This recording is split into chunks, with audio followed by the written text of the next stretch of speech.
When I first became a baby adult and entered the work world and had to deal with other adults, any position I was in where it was kind of customer servicey, sales, whatever, and I had to deal with an upset person, I committed the cardinal sin of groveling, just over apologizing, saying I'm sorry too much, that whole thing. And maybe you've been on the receiving end of this, maybe you've been on the other end of this.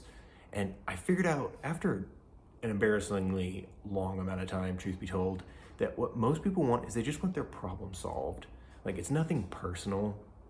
They just want their problem solved. They want to be heard and understood and not have any more of their time wasted or asked for anything. I feel like what is more helpful oftentimes in repairing a relationship, instead of saying I'm sorry or even hearing I'm sorry, is just to say you're right to the other person. Just acknowledge, maybe what the hipsters would call acknowledge their truth, but that's a whole other thing. But just kind of recognize where somebody's coming from.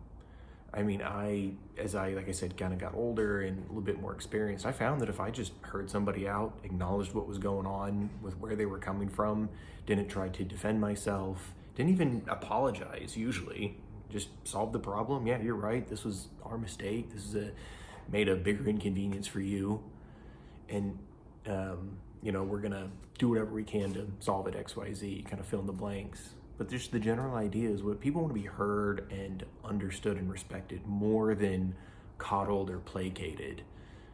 If you've ever been on the receiving end of that, where you're dealing with somebody and you'd rather have them understand where you're coming from.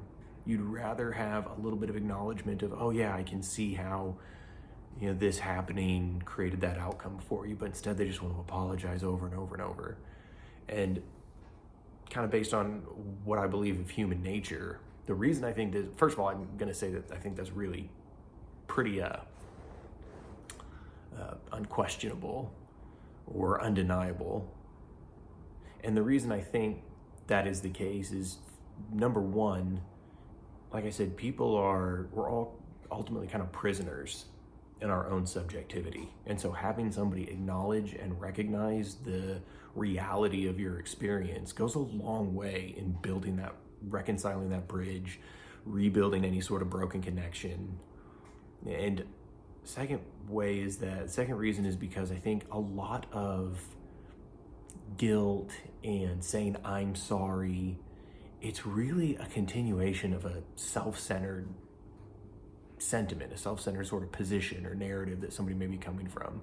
Like, if somebody's ever done something nice for you, but they were really doing it out of guilt, it really doesn't feel that nice.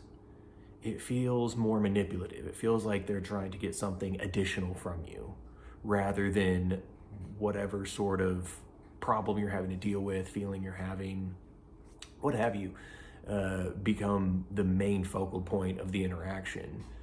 If you're dealing with somebody who's constantly over apologizing but not doing anything, or they want the whole conversation to be about you forgiving them. Well, I've apologized. Do you forgive me now? That solves everything. It's like, dude, I don't care about being apologized to, for the most part. I don't care about being apologized to, and I don't, obviously, don't be a psychopath. Like, apologize when it's appropriate, like forgive people, move on, things like that. But for the most part, when you're dealing with something that's an ongoing issue or an ongoing interaction, just having somebody recognize where you're coming from, and also the desire to be recognized. The best thing, I got a lot of this is kind of springboarding off of a lot of the stuff that I learned from Chris Voss, the FBI hostage negotiator. He said, the number one thing that you want to hear from the person you're negotiating with is that's right. You want to be able to say, I see where you're coming from, and this happened to you, and this happened to you, and this is why you're behaving this way. And people go, that's right. That's where I'm coming from. You understand me. More than whatever sort of comforting feeling an apology is supposed to give, I think if people just feel understood, feel respected, even if you don't necessarily agree with their actions, just recognizing some legitimacy to where they're coming from and not just completely isolating somebody, right? Perpetuating that isolation in their own subjectivity, saying, yeah, it makes sense that you would be upset. your order was late. You were basing other things on the delivery of this thing being on time, and it's late because of something we did. So here's the different solutions we can offer.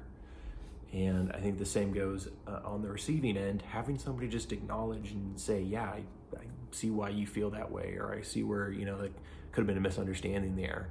And just being able to say, yes, okay, all right, you're with me, we're together on this.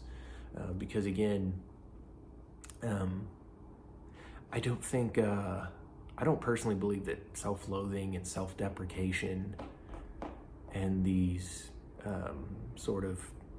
they're still self-obsessed. They're still self-focused. Self-deprecation is not humility. It's still not a form of putting the other person first and just kind of letting them have some space. So, I don't know, give it a go. If you're in a situation, again, where maybe somebody's frustrated with you or somebody's apologizing profusely over and over to you, you can just say, hey, I don't really care about that apology. I just want you to see where I'm coming from. And just recognize that there might be some validity to it. And see if that helps. Hopefully it does, but if not, troll me.